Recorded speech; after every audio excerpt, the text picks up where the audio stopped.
Hi all. Welcome to Aruru Naturals.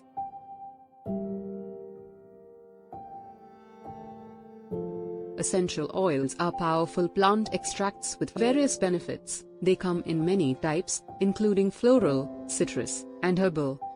Using them can enhance your daily life, from relaxation to revitalization. Essential oils are highly concentrated extracts from plants. They capture the essence of each plant's fragrance and therapeutic benefits.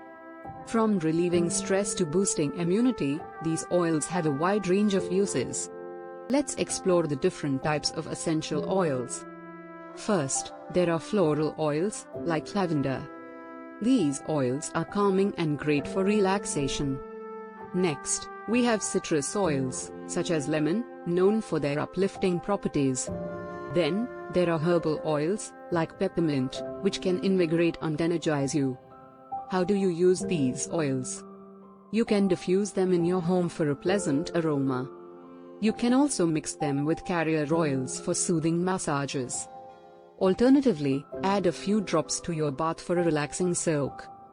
For example, if you are feeling anxious, try diffusing lavender in your space. This simple action promotes calmness and peace. On a hot day, lemon oil in your water can refresh and energize you. Thanks for watching. If you like this video, do hit the like button, and don't forget to subscribe to my channel.